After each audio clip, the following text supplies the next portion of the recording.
ang sinabi ko kay paring Johnny. Dapat yung mga ganyang bagay, hindi na pinapatagal. Dapat yan, bigyan mo na isang matindi. Takutin mo! Yung bahay niya, paputukan mo ng bala. Sigurado, aatras sa kaso yan. Yun ang ginagawa ko dati. Yung mga lintik na squatter na yan. Ha? Pag ayaw umalis ng lupa, kinukuha ko yung M16 ko. Yung bahay nila, niraratat mo ganyan. Kinabukasan, wala na sila pang bula.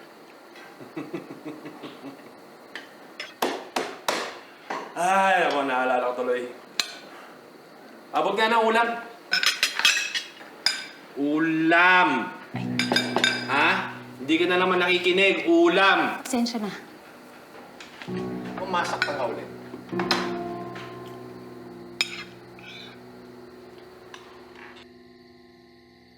Hoy, ikaw. Nakausap mo na ba yung kuya mo?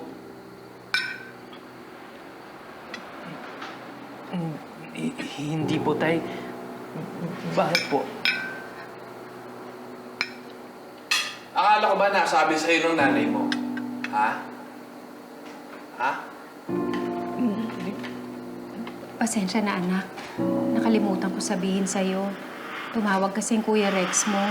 Nakikiusap kung pwede raw makahiram. Sige po. Ang siste kasi ganito, nasuspindi yung Kuya Rex mo sa trabaho. Kaya yun, yung pamilya niya nagkulang ng budget para sa mga anak nila. Ako, hindi ko pa nakukuha yung pensyon ko. Kaya ikaw muna ang magpahiram sa kanila. Ha? Sige po, Tay. Walang problema po. Tingnan mo yung itsura mo. Kung natuloy ka lang sa pagpupulis, edi sana maganda trabaho mo. Regular ang sweldo mo. May benepisyo, may pensyon, katulad ko. Anong nangyari? Lalampalapak ka kasi. Wala kang kumpiyansa sa sarili mo. Tama nangyari sa'yo?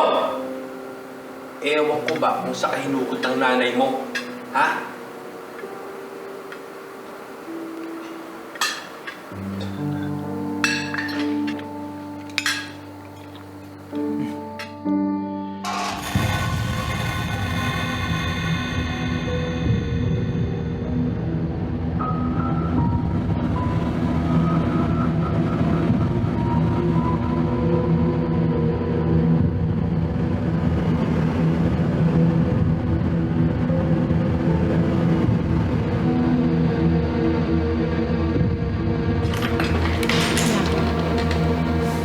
Tapusin mo muna yung pagkain mo.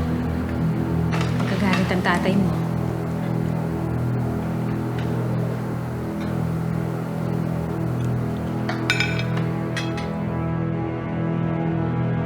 Parang pabigat lang yan dito. Hindi na lang mag-resign. Kung natuloy ka lang sa pagpupulis, edi sana maganda trabaho mo.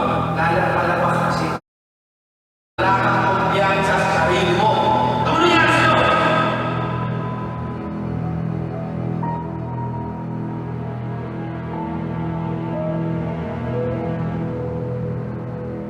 Ano nga ulit yung motto natin? Power. Success.